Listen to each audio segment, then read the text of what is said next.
यह शब्द बड़े प्यारे हैं।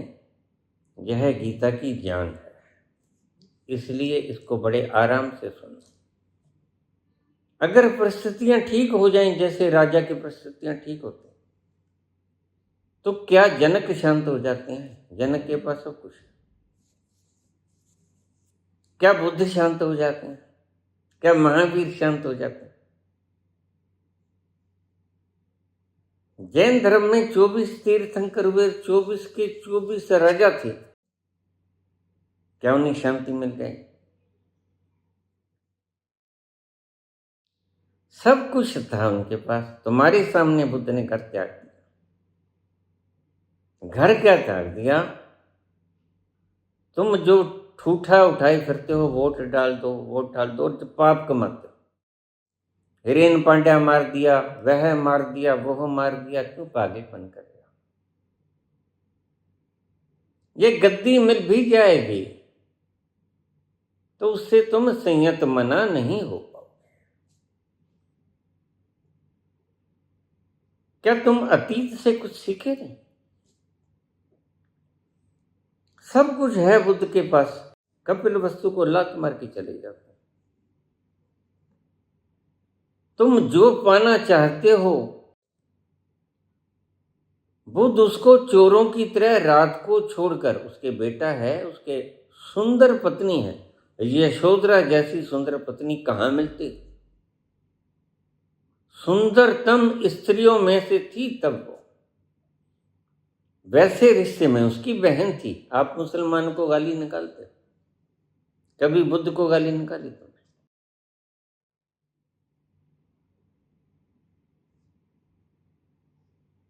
शुद्धोधन की सगी बहन थी अमिता।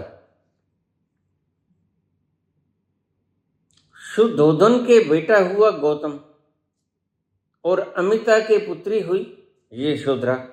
तो भाई बहन हो गए कि नहीं हो गए? और उन दोनों की शादी होगी, उनके पुत्र हुआ राहुल।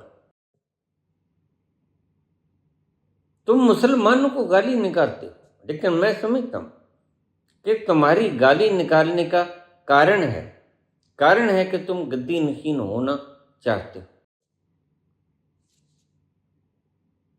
चाहे तुम्हें गद्दी दुख ही क्यों ना दे, लेकिन अब तो तुम छोड़ना चाहते हुए भी नहीं छोड़ सकते, क्योंकि इस गद्दी को पाने के लिए तुमने इतनी कत्लो गारत मचा दी कि अब जो दूसरा गद्दी पे आएगा वो हिसाब मांगेगा। लाओ हिसाब, वो तुम दे नहीं सकोगे। वह फिर तुम्हें दंडित करेगा, दंड तुम सह नहीं सकोगे। ये है मुख्य कारण। तुम अब गद्दी को छोड़ना चाहते हो, अब गद्दी तुम्हें नहीं छोड़ती, क्योंकि गद्दी को अगर तुमने छोड़ दिया तो तुम्हारी करतूतों का हिसाब तुम्हें देना होगा। यह तुम्हारी व्यवस्था ही ऐसी है। तुम डरते हो अपने किए हुए अतीत के काले कारनामों के फल से, और वह फल तो तुम्हें देने ही पड़ेंगे। उससे तुम डरते हो, वरना गद्दी तो तुम क्षण भर में त्याग दो। अब तुम डरते हो। कहीं ना कहीं गहरे में डर छिपा है कि अगर मैंने गद्दी छोड़ दी तो पावर इनके पास आ जाएगी। पावर इनके पास न भी आए तो तुम्हें पता है, पावर सदा तुम्हारे पास नहीं रहती। पावर सदा लोगों में होती है, क्योंकि लोग ही तो वोट करते हैं। ये जो लोग तुमने खरीद लिए ना, चुनाव आयोग खरीद लिया, न्यायपालिका खरीद ली, और इदारे खरीद लिए, ये मूर्ख हैं। इनके पास कुछ नहीं, क्योंकि इनकी पगार जाती है उस जैन जी में जो सड़कों पर इकट्ठे होते हैं, नेपाल को पलट देते हैं, श्रीलंका को पलट देते हैं। और कितने द्रोह हुए हैं, कितने राजा भागे हैं। रजा पहलवी भागे ईरान से। क्यों भागे? क्योंकि माल था जनता का। कुंडली मार कर बैठ गए तुम, और जब जनता जागी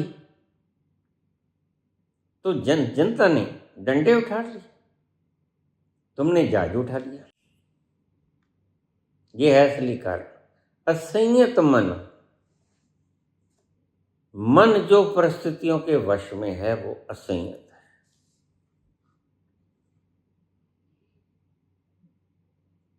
तुम्हें खुशखबरी मिली, तुम खुश हो गए।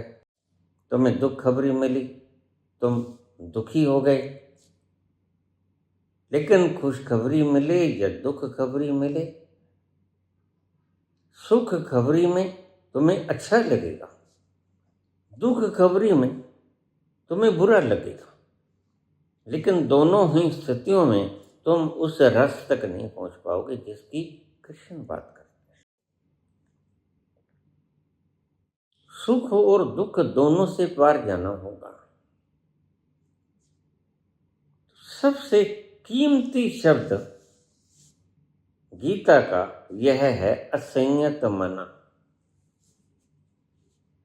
कंपता हुआ मन कभी उस ठहराव में नहीं जा सकता जिस ठहराव को मैं रस कहता हूं।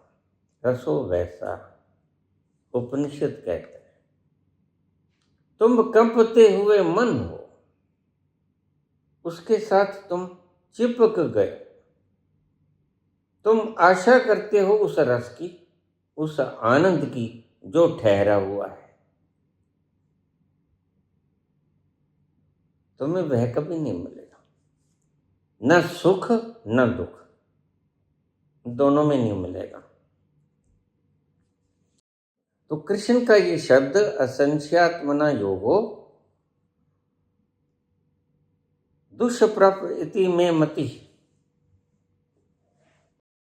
योग को उपलब्ध नहीं होता। परमात्मा योग परमात्मा का आनंद के रस को उपलब्ध नहीं होता। कंपता हुआ मन, कंपता हुआ मन कौन सा है, परिभाषित कर रहा हूं। कंपता हुआ मन है जो परिस्थितियों के अधीन हो जाए। बादल आए तो तुमने समझा ये बादल में हूं, ये दुर्घटनाएं मैं हूं। जब बाहर आई तो तुमने कहा ये बाहर में हूं। तुम हर चीज के साथ चिपक जाते हो। यह चिपकना ही तुम्हारे दुख का कारण है। और जब गुरु तुम्हारी चिपकाहटों को काटता है तो तुम ऐसे ऐसे कमेंट भेज देते हो जिसका हिसाब कोई नहीं। फिर पहुंचता कौन है? अब अगला शब्द सुनिए। वश्या आत्मना तू यतता शक्यो, जिसका संदेह नष्ट हुआ शक्यो। वश्य आत्मना, जिसका मन वश में आ गया। पहले मन भटकता था, अस्थिर था, अब मन स्थिर हो गया। अगर मन अस्थिर हो जाए तो तुम दुखी हो जाते हो। अगर मन स्थिर हो जाए, मन तुम्हारे वश में आ जाए तो तुम न सुखी रहते हो न दुखी रहते हो, वरन तुम आनंदित हो जाते हो। यह परिभाषा को ठीक से समझ लेना। वश आत्मना तू यतताम शक्यो वाक्तुम पायतः।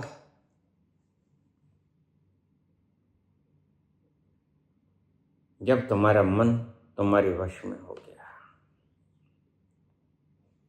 तुम रोज शिकायत करते हो, बाबा ये मन कंट्रोल में नहीं आता।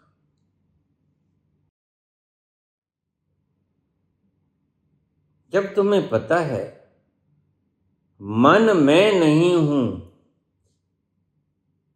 मन वह नालायक बच्चा है जो तुम्हारा कहा नहीं मानता। और बहुत से पिता तो उसे बेदखल करा देते हैं और बड़े अहंकार से बोलते हैं, जाओ मैंने तुम्हें बेदखल कर दिया। भूल जाते हैं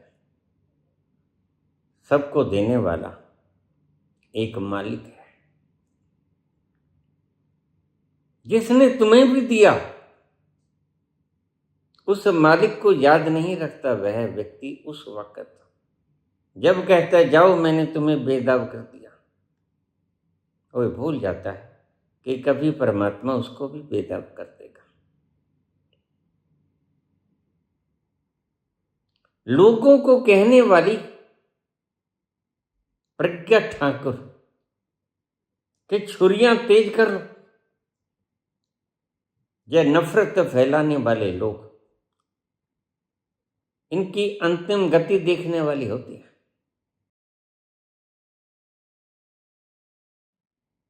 सारी उम्र नफरत फैलाई, फिर चाहे तुम गद्दी नशीं हो गए और चाहे बुद्ध ने गद्दियों को त्याग दिया, झोंपड़ी में बैठते हैं या खुले आसमान में बैठते हैं,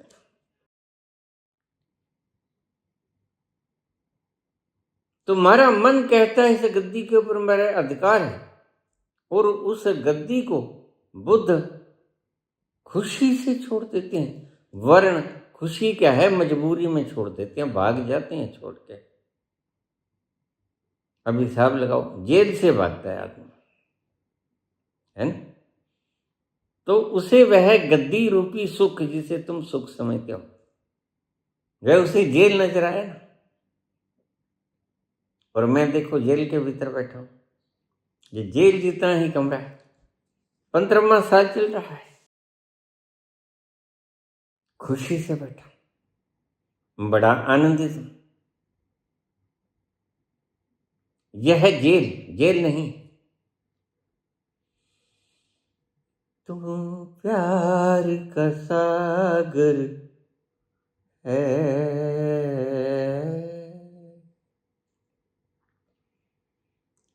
तू प्यार का सागर है, तेरी एक बूंद के प्यासे हम, तू प्यार का सागर है, तू प्यार का सागर है। ठुकरा जो दिया तुमने,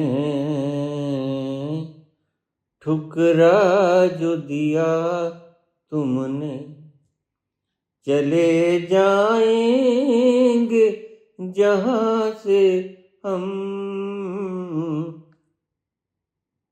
ठुकरा जो दिया तुमने। फिर जिंदगी काहे की? अगर आनंद ने तुम्हें ठोकर मार दी, और याद रखो दुनिया के लोगों, तुम आनंद के द्वारा तिरस्कृत किए हुए लोग,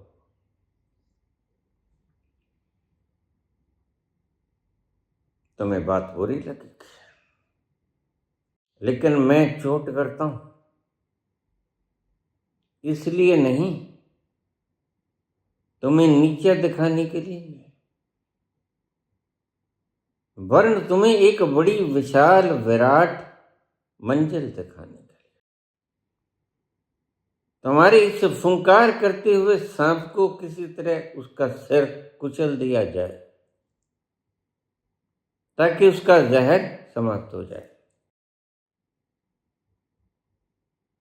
आनंद को तुमने ठोकर मार दी है, इसलिए आनंद ने भी तुम्हें ठोकर मार दी है। क्यों?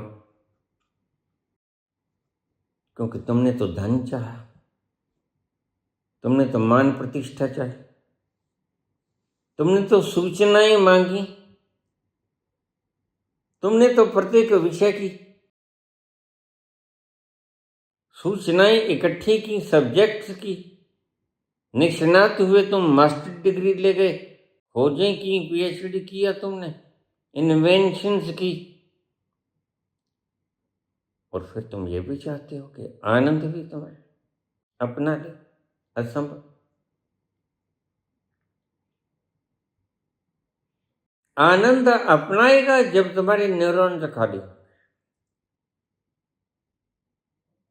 और तुम्हारे न्यूरॉन्स का चप्पा चप्पा भरा पड़ा है, अरबों खरबों की मात्रा में न्यूरॉन्स तुम्हारे सूचनाओं से भरे पड़े हैं।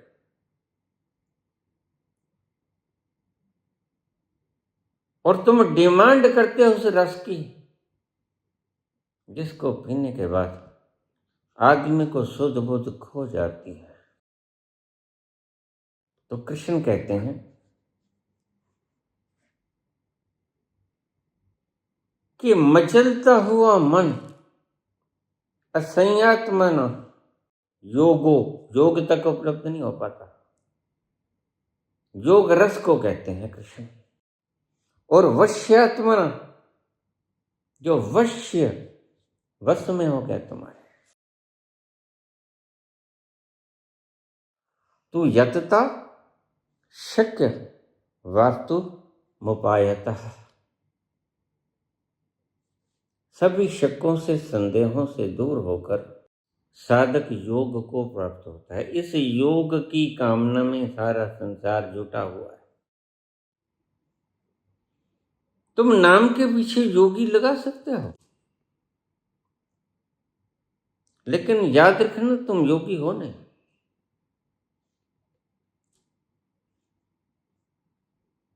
क्योंकि योगी व्यक्ति की पहचान कुछ अलग होती है। योगी व्यक्ति परिस्थितियों के अधीन नहीं होता, वर्ण परिस्थितियों से पार होता है। कोई भी परिस्थिति आ जाए, जैसे आसमान के अंदर काले बादल आ जाएं, बरसने वाले आ जाएं, गरजने वाले आ जाएं, सफेद बादल आ जाएं, या कोई भी बादल ना रहे, कभी आसमान को फर्क पड़ा है? जिस दिन तुम ऐसे ही हो गए,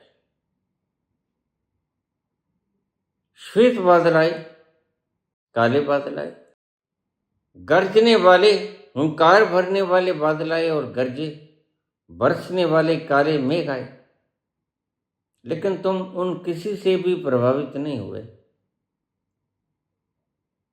तो तुमने वह फार्मूला जान लिया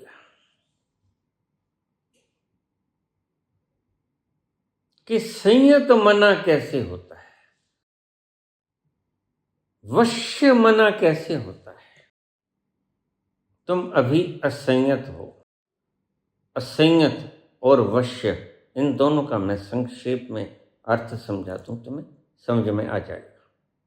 जब तुम्हारा मन कंपता है और तुम मन के साथ एकाकार होते हो, पकड़ लेते हो उस कंपते हुए मन को, तो तुम भी वो कंपता हुआ मन हो जाते हो। वश्यात्मना, वश में आया हुआ मन। जब मन कंपता है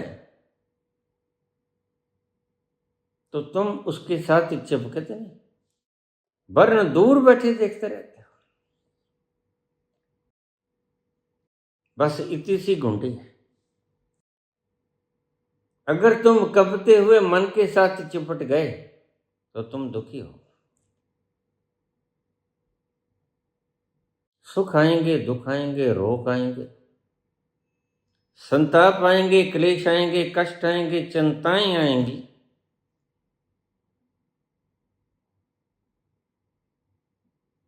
आग आएगी, विषय आएंगे, विकार आएंगे, और तुम सबके साथ चिपक जाओगे और वही हो जाओगे जो तुम्हारे आसमान के क्षेत्र में प्रवेश किया। काले बादल आए, तुम काले बादल हो गए। श्वेत आए, तुम श्वेत हो गए।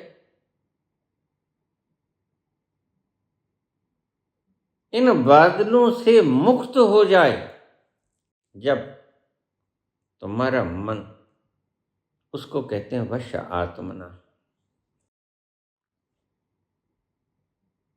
वह मन अपने आप को पहचान सकता है। यह आगाज है, ध्यान रखना। जब तुम खाली मन हो जाओगे, किसी प्रकार का बादल ना रहेगा, ना श्वेत, ना गरजने वाला, ना बरसने वाला, ना भयंकर मूसलाधार बारिश से युक्त मेघ, ना बिजली की गड़गड़ाहट, कुछ भी नहीं होगा, तो ऐसा मन अपने भीतर प्रवेश करना शुरू हो जाएगा। ये दो तरीकों से हो सकता है। एक तो कुदरतन तुम्हारा मन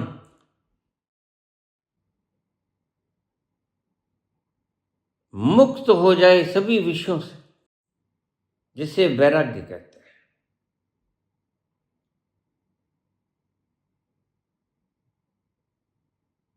या न हो तो तुम उनको वैसा ही छोड़कर, अब यह बात समझने वाली है, क्योंकि सभी 100% लोग संसार के ऐसी ही परिस्थितियों में हैं। बादल काले हैं, श्वेत हैं, गरजने वाले हैं, बिजली की चमक है, गरज है, बारिश करते हैं, बरसते हैं। तुम उन सबको यथास्थिति में छोड़कर अपने गहरे उतर जाना।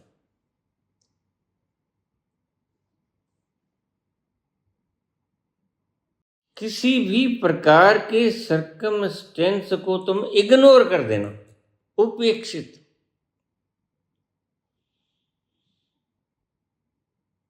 और ठहर जाना। तुम अपने अंतस में उतरने शुरू हो जाओगे। यह दूसरा फार्मूला सभी के लिए है। पहला फार्मूला सिर्फ योगी के लिए है, क्योंकि योगी घर गृहस्थी से हीन है।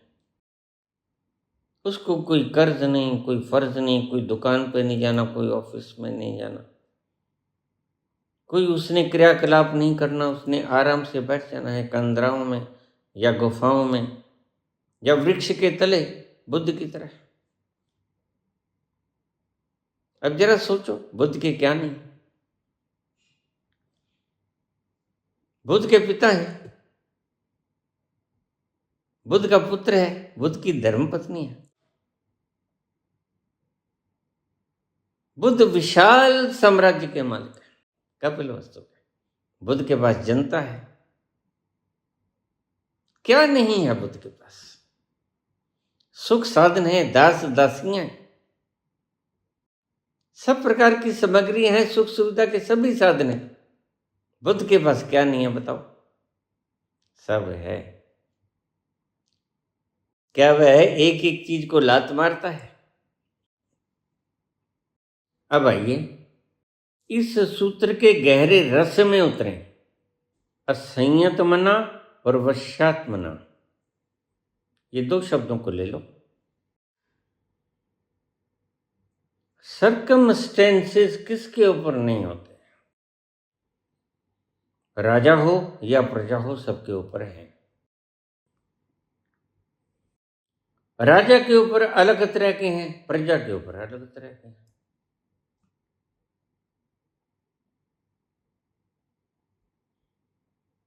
अगर तुम राजा हो तो उसके लिए अलग तरह के दुख है। यह संसार तो दुख है, राजा के लिए, प्रजा के लिए। तो सुखी कौन? इसलिए तो जनक अष्टावक्र टेढ़े मेढ़े, 8 जगह से टेढ़े मेढ़े अष्टावक्र के चरण पकड़ते हैं। क्या नहीं है उसके पास? तुम जिन चीजों को ढूंढते फिर रहे हो, जिन चीजों के कारण तुम जिंदाबाद मुर्दाबाद करते हो, क्या नहीं है जनक के पास? सब है। और जनक के पास अष्टावक्र उसकी धर्मपत्नी के बच्चा होने वाला था, उसके खर्चे के लिए थोड़े से पैसे मांगने आए।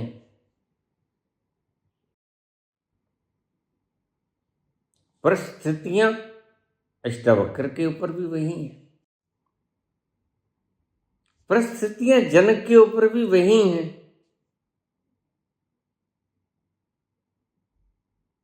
उसके पास धन नहीं है, उसके पास धन है। बुद्ध के पास सब कुछ है, धन है, साम्राज्य है, पुत्र है, पत्नी है, पिता है, जनता है, सेवक है, सब है।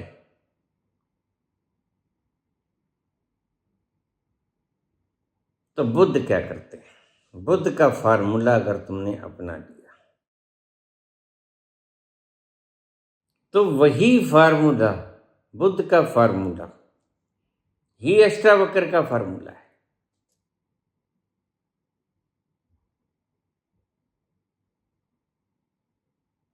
बुद्ध का फार्मूला है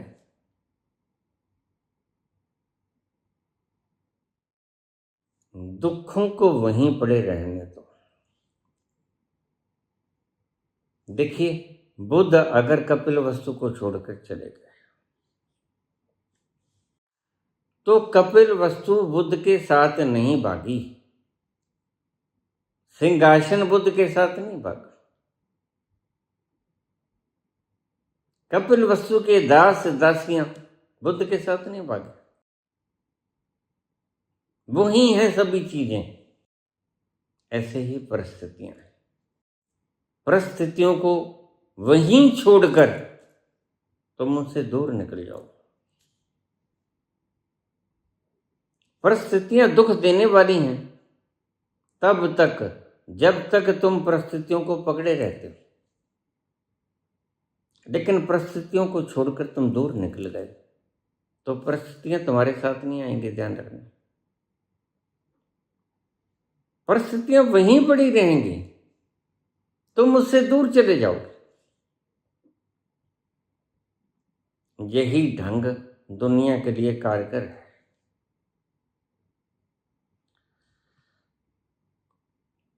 पहले बाहर के संसार को छोड़ दो, फिर भीतर के संसार को छोड़ दो। दो संसार, बाहर धन है, गद्दी है, राजगद्दी है, जनता है, दास दासियां हैं, सुख सुविधाएं हैं, सोना हीरे जवाहरात हैं, पत्नी है, पुत्र है, सब कुछ छोड़कर आ गए बुद्ध।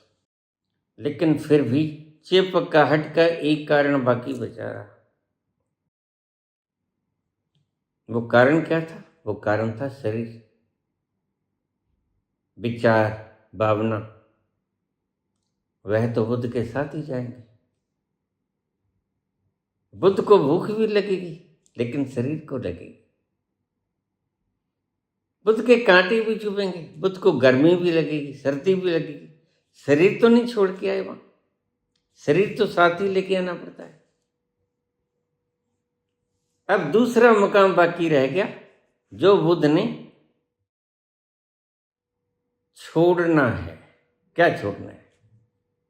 धन दौलत तो छोड़े, वो तो कभी भागती नहीं, लेकिन शरीर तो तुम्हारे साथ भागेगा, क्योंकि अभी तुम शरीर हो। यह दूसरी विधि तुम्हारा काम करेगी सारा। 40,000 करोड़ रुपए को छोड़कर जैन मुनि हो जाना कोई बहुत बड़ी बहादुरी नहीं है। बहुत बड़ी क्या, बहादुरी ही नहीं है, वरना एक मूर्खता है। कृष्ण 16,108 रानियों के भीतर बैठे रहते हैं और राज भी चलाते हैं, शासन भी करते हैं, सब है। लेकिन कृष्ण करते क्या हैं? क्यों इतने प्रसन्न हैं? क्यों लब के ऊपर बांसुरी के संगीत मधुर चलते हैं? दूसरा तरीका तुम्हें बताता हूं, इसको गौर से सुन लेना। बहुत से लोग वीडियो को आधा घंटा पौना घंटा छोड़ देते हैं बाद में। असल में रस तो बाद में ही होता है, मुहूर्त तो आता ही बाद में है। और बहुत से लोग बाद की वीडियो सुन लेते हैं, बाबा कहते हैं मुहूर्त तो बाद में ही आता है। तो फिर तुम्हें पता ही नहीं इस मुहूर्त से पहले भूमिका क्या बनाई। आधे अधूरे तुम इधर हो कोई या इधर होगे। मैं कहता हूं या तो सुनो ही मत, क्यों सुनते हो? अगर सुने हो तो फिर बैठ जाओ चौकड़ी मारकर, फिर एक एक शब्द सुनो। फिर तुम्हें कहीं भटकने की आवश्यकता नहीं है। ना तुम्हें कोई अखंड पाठ करने की जरूरत है, ना नाम जपने की जरूरत, ना कोई योग करने की, ना न्योडी, ना बजरोली, ना कोई हठ योग, कुछ भी करने की आवश्यकता नहीं। या तो सुनो ही मत, सुनो तो पूरा सुनो, क्योंकि तुम्हें नहीं पता एक एक शब्द के भीतर रस छिपा है। यह रस आगे चल चल कर एक स्टेप बाय स्टेप, ये तो तुम तो ऐसा करते हो जैसे 8 स्टेप छोड़ दिए 9वें के ऊपर पहुंच गए। या तुम समझोगे कि हम सीधे छत के ऊपर ही चढ़ जाए, नहीं, ऐसा मत किया करो। या तो सुनो ही मत, तुमको कोई इंसिस्ट नहीं करता। प्यास लगी है तो पानी मेरे पास है, लेकिन पूरा पियो। नहीं लगी है तो स्किप कर दो।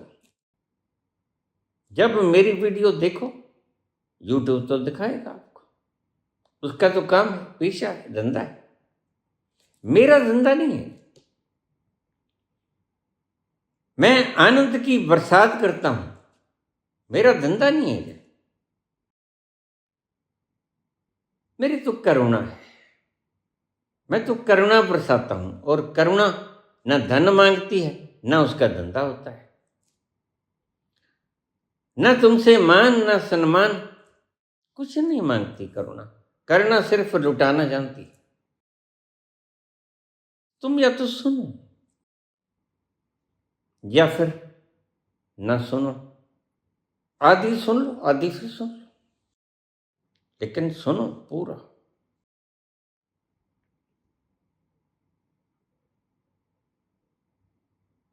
बुद्ध कपिल वस्तु को तो छोड़ा है,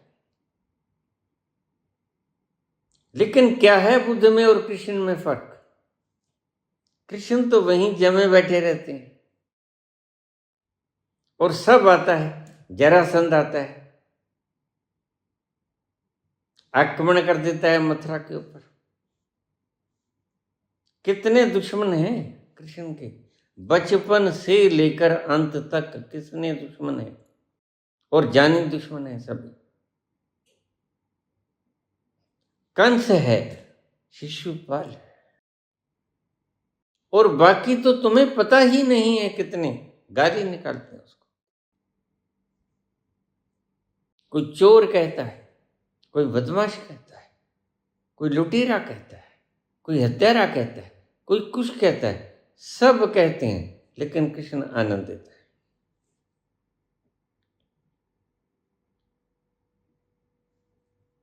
कृष्ण का फार्मूला, अष्टावक्र का फार्मूला, क्या बुद्ध का फार्मूला? एक तल तक तीनों यज्ञ साथ चलेंगे, चाहे याज्ञवल्क्य हो, कुछ दूरी तक तो सारे साथ चलेंगे, फिर कुछ रास्ते में रुक जाएंगे धर्मशाला में, कुछ चलते ही चले जाएंगे। अब सुनिए गहरे राज की बात।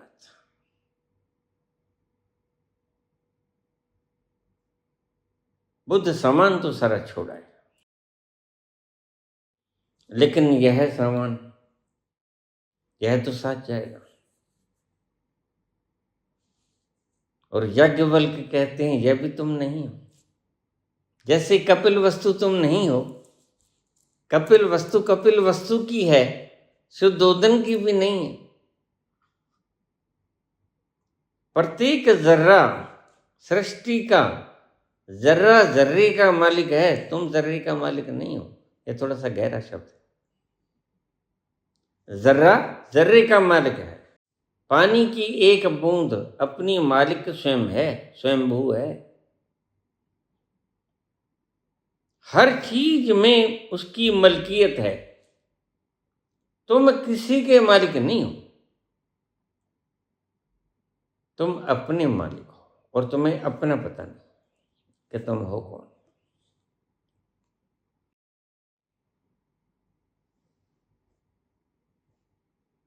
बुद्ध क्या करते हैं? बुद्ध बहुत तप करते हैं, बहुत गुरु बनाए बुद्ध ने, करीब 20-22 गुरु बनाए बुद्ध। सबसे कुछ न कुछ सीखा, लेकिन सूचनाओं के रूप में सीखा। प्रैक्टिकल कभी नहीं किया। एक बात साफ हो गई कि यह शरीर तुम नहीं हो। यह सूचना के रूप में उनके दिमाग में, तंतुओं में जमा हो गया कि शरीर तुम नहीं हो, विचार भी तुम नहीं हो, भावनाएं भी तुम नहीं। तो उन्होंने कहा फिर शरीर अगर मैं नहीं हूं तो खाना पीना छोड़ देते हैं, तो देखते हैं क्या होता है। बुद्ध का जीवन प्रैक्टिकल जीवन है, सारा टोटल। ना वो कहते हैं कि मैंने देश के लिए परिवार छोड़ा, नहीं, परिवार तो उन्होंने भी छोड़ा, उन्होंने सिंहासन भी छोड़ा। ये नहीं कहते कि मैंने सिंहासन के लिए परिवार छोड़ा। असल बात तो यही है, सिंहासन के लिए परिवार छोड़ा ऐसा कहा करो। बुद्ध हैं जिन्होंने सिंहासन छोड़कर उस आनंद जिसका कोई अता पता नहीं है भी कि नहीं, उसके लिए छोड़ा।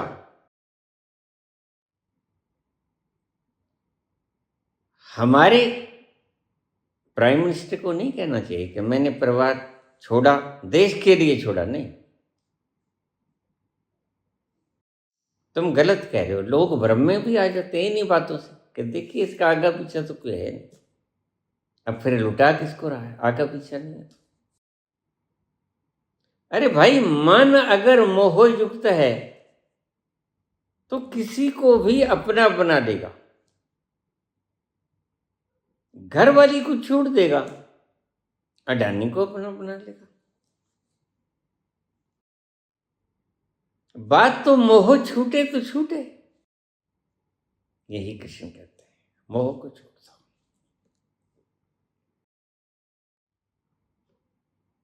तुम पदार्थों को मत छोड़ो, पदार्थ तो पड़े रहे, कृष्ण के आसपास पदार्थ भरे पड़े, गले में वैजंती माला, सिर पे मोर मुकुट है, गद्दी नशी है, सोने के गद्दी पे बैठे हैं, सोने के स्वर्ण पलंग पे सोते हैं, बिछौने शानदार हैं, लेकिन किसी भी चीज को नहीं छोड़ते।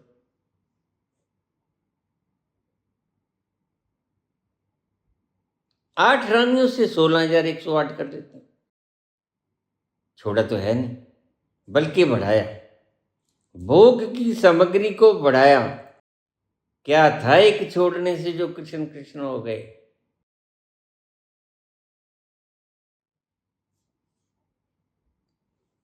वो था मोह। तुम्हारे सभी दुखों का कारण मोह है। बुद्ध ने सोचा कि संत कहते हैं शरीर तुम नहीं हो, विचार नहीं हो, भावनाएं नहीं, तो देखें हम खाना बंद कर देते हैं। बुद्ध ने खाना बंद कर दिया। 49 दिन तक बुद्ध ने कुछ नहीं खाया, सिर्फ पानी पिया। इतने कमजोर हो गए। कृष्ण तनु, वह सुंदर राजकुमार, हड्डियों का ढांचा और स्याह रंग हो गया, काला रंग। उसके चेहरे को देखकर भय लगता था, भूतहा चेहरा हो गया उनका।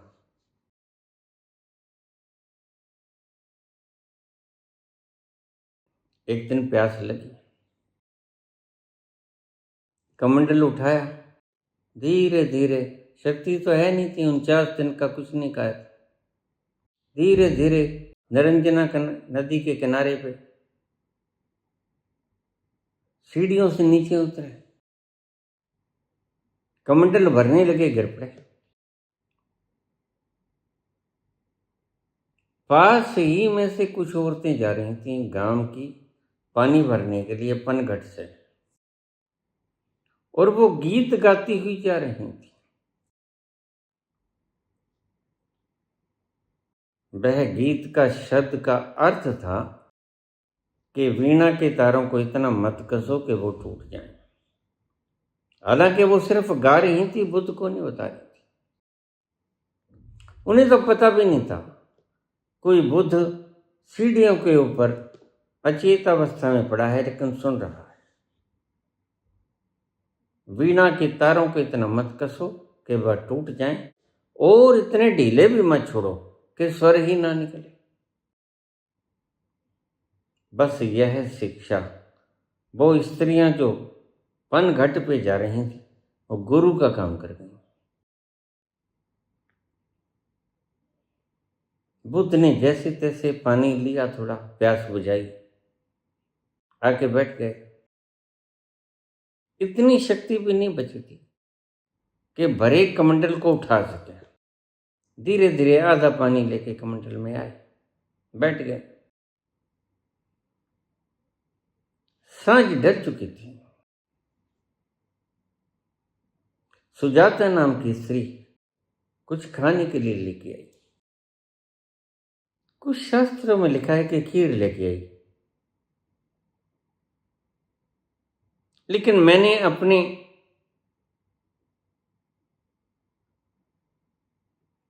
व्यक्तियों से पूछा, वो कहते नहीं खीर नहीं, पूरा खाने का सामान था। उसमें पूरी भी थी, उसमें सब्जी भी थी, उसमें खीर भी थी, हलवा भी था। उसने मन्नत मांगी थी पिछले साल कि मेरे पुत्र हो जाए, हे देवता मैं तुझे मिष्ठान भोजन दूंगी। उसके पुत्र हो गया। मन्नत पूरी करने के लिए वह थाल में सारी सामग्री लेके आई थी, और बुद्ध तो 49 दिन से भूखे थे। भूखे थे और ऊपर से वो शब्द गुरु का काम कर गए। वीणा के तारों को इतना मत कसो कि वो टूट जाए, और इतने ढोले भी मत छोड़ो कि स्वर ही ना निकले। यानी कि वीणा के तारों को इतना कसो सिर्फ कि उनमें से स्वर पैदा शुरू होना। हम हाथ फेरें, स्वर बजे, संगीत पैदा हो। तो बुद्ध ने देखा सामान खाने का आया है।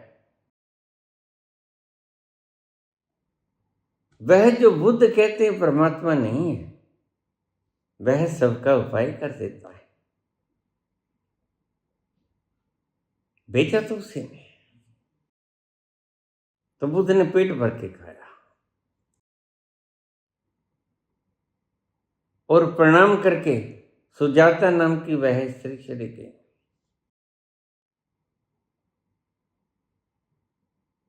सुजाता नाम, अच्छी जाति वाली, इसका साफ मतलब है कि उसने नाम के काम, आंख के अंधे नाम नैन सुख, उस वक्त जाति प्रथा रही होगी जो उसने सुजाता नाम रखा। जाति प्रथा कब से हमारे पीछे लगी? देखो 2500 साल पहले की बात है। और आज भी कुछ मूर्ख राज करने के लिए इसका उपयोग कर रहे हैं, पता होते हुए भी। वही हाड़, मांस, चमड़ी सब वही है, और जब इनको खून चाहिए होता है तो कोई जाति पाति नहीं पूछते। फिर वही कुजाति कहने वाली सुजाति हो जाती है इनके लिए। तो अकल की ही कमी है ना। अकल घास चरने गई,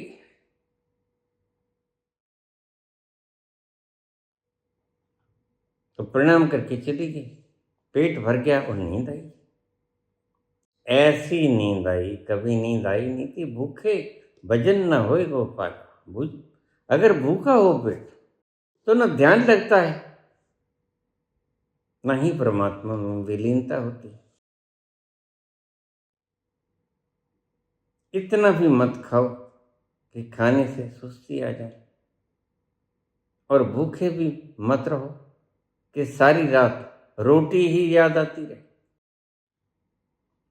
तो इतना तृप्त हो गए बुद्ध, और उस भेजने वाले परमात्मा ने, बुद्ध तो नहीं मानते इसको, लेकिन मैं जानता हूं जिसने भेजा वह ही भेज सकता है। सारी व्यवस्था उसी की है।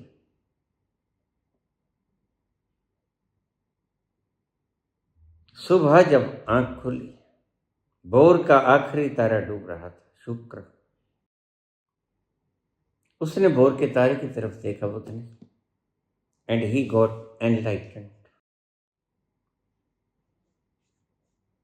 सब खुल गया,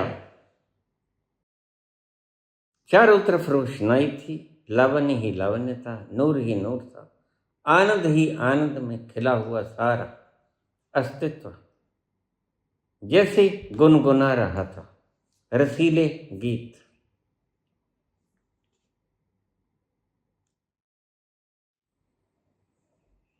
मधुवन में राधिका नाचे रे, मधुवन में राधिका नाचे रे, गिरधर की मुरलिया बाजे, गिरधर की मुरलिया बाजे, मधुवन में राधिका नाचे रे।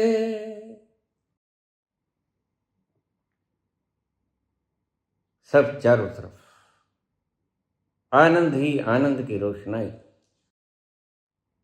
खुशी ही खुशी की बरसात, सुगंधी से भरपूर मदहोशी का आलम।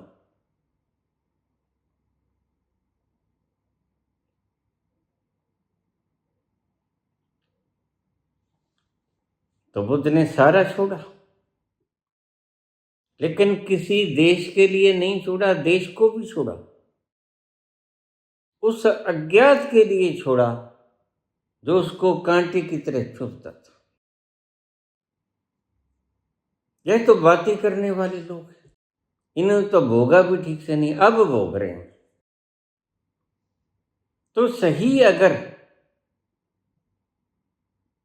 निचोड़ निकाला जाए तो उन्होंने भोगने के लिए यह झूठ बोला,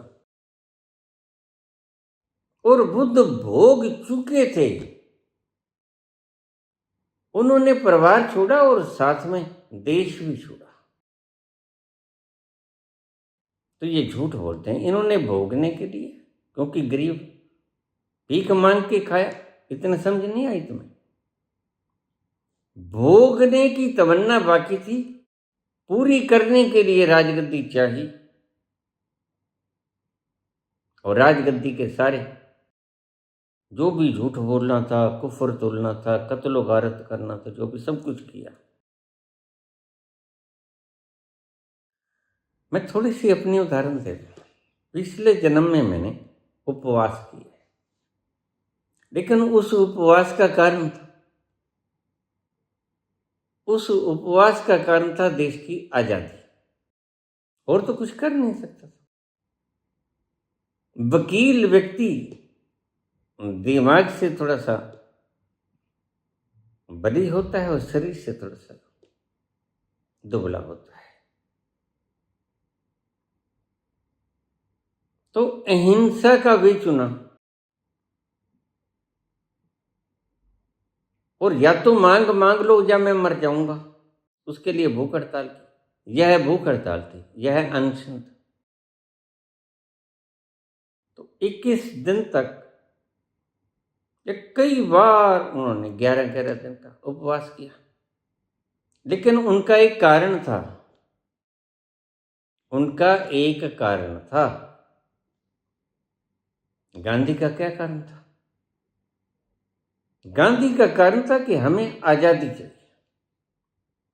आजादी दो, नहीं तो हम मर जाएंगे, और मर जाएंगे तो यह जनता तुम्हारा गला पकड़ लेगी। वो डरते थे लोग।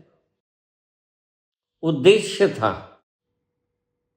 इसी तरह हमारे प्राइम मिनिस्टर का उद्देश्य था, वह त्याग नहीं।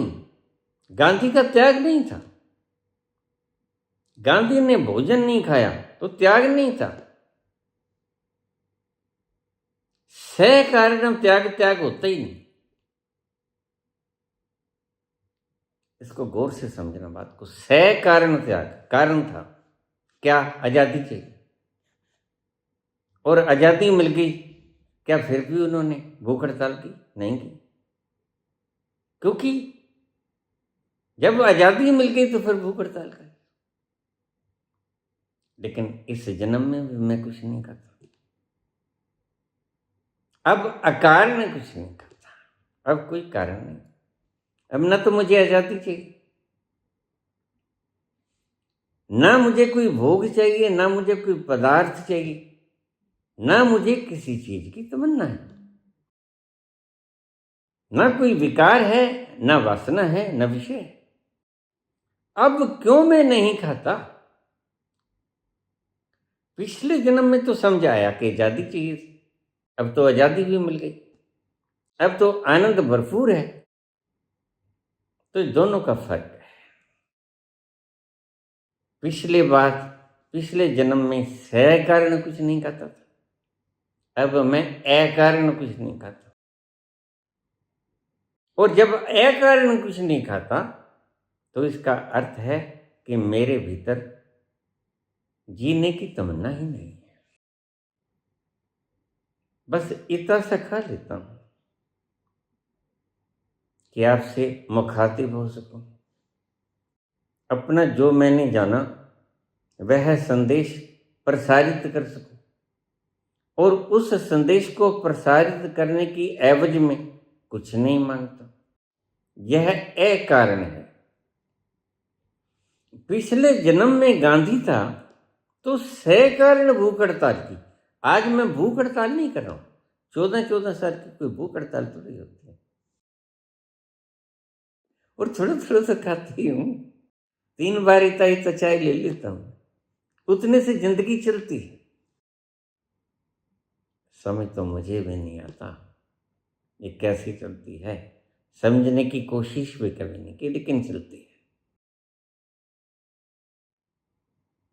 मुझे तो डॉक्टर रोज कह देते हैं आके, बाबा खतरे इलाका। डॉक्टर ने कह दिया था कि 1.5-2 साल, ज्यादा से ज्यादा 1.5-2 साल, लेकिन अब 15वां साल चल रहा है, अभी भी वही चाल बेढंगी जो पहले थी वो अब भी है। लेकिन अब अकारण कुछ नहीं खाता। क्यों? क्योंकि कारण तो आनंद को पाना भी नहीं रहा। जो पाया जा सकता है वो पा लिया गया। पाने को कुछ शेष ना बचा। अगर पाने को कुछ शेष बचता तो वह सकारण होता। अब सब है, लेकिन जीने की तमन्ना नहीं। सब है, आनंद आखिरी लक्ष्य होता है। जो लोग कहते हैं कि इस जीवन का कोई आखिरी मंतव्य नहीं, लक्ष्य नहीं, एम नहीं, टारगेट नहीं, उन लोगों ने बस सिर्फ उस रस को पिया। यही है कहानी सारी। जो कहता है कोई एम नहीं आदमी की जिंदगी का, बस उसने इस रस को पिया। इस रस को पीते ही समझ आता है यह था एम। मुझे भी तो नहीं पता था क्या एम। मुझे कभी पता नहीं था ऐसा रस मिलेगा जिसमें झूमने लग जाएगी सारी कायनात, रोआ रोआ नाचेगा जैसे मीरा, जैसे रोआ रोआ गाएगा जैसे नानक, रोआ रोआ मस्ती में जाएगा जैसे कबीर। यह तो मुझे खुद भी नहीं पता था, क्योंकि पहले कभी इसकी बूंद पी नहीं थी। इसका स्वाद कैसा होता है पता ही नहीं था। तो मांगे तो आदमी वो ना जो अगर पता हो कि वो चाहिए, तो मेरी चाहत नहीं थी आनंद को पाने की। मुझे तो पता चला जब वह मिल गया कि यह एम है। इसलिए मैं इन लोगों से कहूँगा जो कहते हैं कोई एम नहीं, ये गलती में। परमात्मा कोई भी चीज और विशेषतः यह परम शानदार संरचना, परमात्मा की सर्वश्रेष्ठ संरचना अकारण नहीं है। कोई भी चीज व्यर्थ तो बनाता ही नहीं परमात्मा। यह सांचा जो सर्वश्रेष्ठ कहलाता है, यह तो बिल्कुल व्यर्थ नहीं है। व्यर्थ तो यहाँ एक घास का तिनका भी नहीं, एक जर्रा रेत का भी व्यर्थ नहीं, सब सार्थक बनाया उसने। और तुम व्यक्ति के जीवन को कहते हो कि इसका लक्ष्य ही कोई, नो टारगेट इज दैट। बस सिर्फ तुम तब तक कह सकते हो जब तक तुमने ये आनंद पाया नहीं, और ये इस बात का सबूत है कि तुमने रस पाया नहीं। इसलिए मैं तुमसे कहता हूं, मूर्ख हो, क्या लेना है 5 नाम बांट के, मिलता तो कुछ है नहीं। राधे राधे करके क्या है, कुछ बड़े लोग तुम्हारे आके पांव पकड़ लेंगे, और बड़े कहाँ हैं, वो तो छोटे हैं। जो तुम्हारे जैसे राधे राधे करने वाले के पांव पूछते हैं, वो तुमसे बड़े कैसे हो गए? तो छोटे हैं। उन्होंने तो रस पिया ही नहीं, वो तो सिर्फ कुछ चाहतों के दीवाने हैं जिनको हम संसार कहते हैं। जहां जाकर सब तमन्नाएं खत्म हो जाती, सब पा लिया जाता है, कुछ पाने को शेष बचता ही नहीं। और जीवन का लक्ष्य कोई नहीं है तुम कहते हो, संत भी यही बात है। वह तत्व पाने के बाद जीवन का और कोई लक्ष्य बाकी नहीं रहता। अब कह सकता है संत कि जो मैंने पा लिया, उसको पाने के बाद जीवन का अन्य लक्ष्य बाकी नहीं रहा।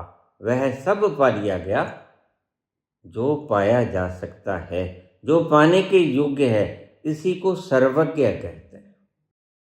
सब जान लिया जो जाना जा सकता है, और जो जान लेना चाहिए।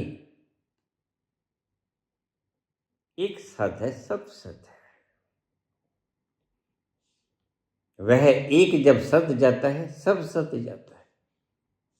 तो बोलते हैं ये लोग भी, आचार्य भी बोलते हैं कि कोई लक्ष्य नहीं। संत भी कहते हैं कोई लक्ष्य नहीं। आचार्य बिन पाए कहता है आनंद को कि कोई लक्ष्य नहीं, और संत पाकर कहता है कि अब कोई लक्ष्य नहीं। मैं भी कभी ये कहता था कि कोई लक्ष्य नहीं, क्योंकि पता ही नहीं था कि वह रस होता भी। मीरा नाचती तो देखी थी, नानक गाते तो देखे थे, कबीर अपनी सुरती के भीतर अपने अंतस्थल में विराजमान होते तो देखे थे, कृष्ण अपने स्थिति प्रज्ञता में एस्टेब्लिश हुए तो देखे थे। इतने कुरुक्षेत्र के मैदान में अकंप खड़े रहकर पार्थ को गीता का ज्ञान देने वाले कृष्ण तो देखे थे, लेकिन उनको ऐसा मिल क्या गया है जिससे वो इतने निर्भयता को प्राप्त हुए? कुछ मिला है उन्हें। उस मिलने के बाद कुछ पाने को लक्ष्य बाकी नहीं रहता। ये दो बातों का फर्क समझ लेना। और अगर आचार्य कहेंगे कि there is no target of life, तो वह झूठ कहेंगे। संत कहेंगे there is no target of life, वो सत्य कहेंगे। आचार्यों ने अभी पिया नहीं उस रस को, पीना बाकी है।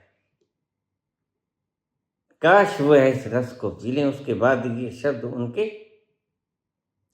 अर्थ रखेंगे, सार्थक हो जाएंगे कि अब पाने को कुछ बाकी नहीं। संत को कुछ पाने को बाकी नहीं रहता। After enlightenment there is no target of life. उससे पहले अगर आचार्य कहे, फिर तो ऐसे भी हैं मार्कस जैसे जो कहते परमात्मा है। तुम कहते हो लेने देने होते हैं, कर्म बंधन होता है, 4 बात तुझे भी नहीं मानते। तुम्हारा मानना ही तो सब कुछ तय नहीं करता। सृजना कितनी बड़ी है, तुम एक जरा बना कर दिखा दो। तो ऐसी ही बातों को बुद्धि से व्याख्यायित मत किया करो, लोगों को गुमराह करके चले जाओ। और तुम्हारी आगे नस्लें फसलें, यानी तुम्हारे पीछे लग्गू शिष्य इन मूढ़ताओं को दोहराते रहेंगे तो आनंद का जिक्र कौन करेगा?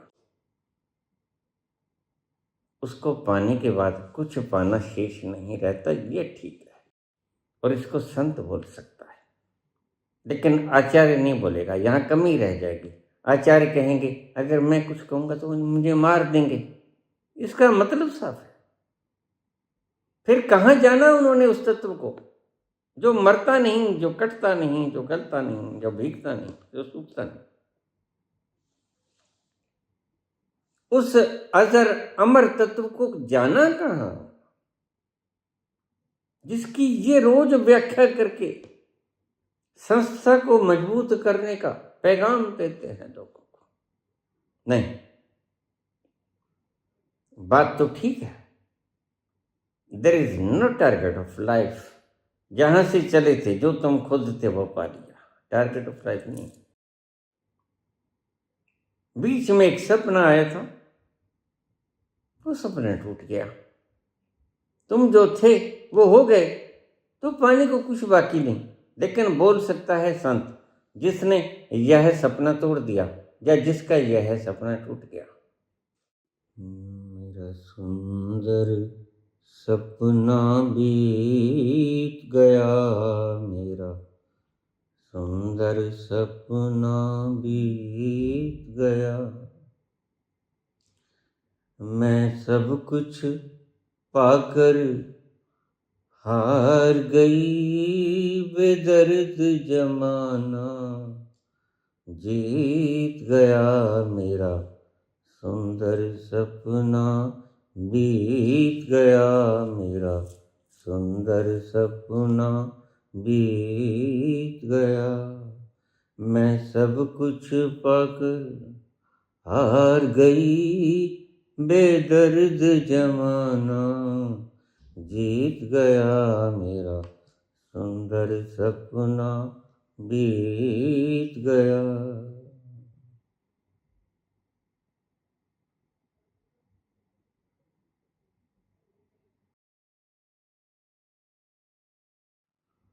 धन्यवाद।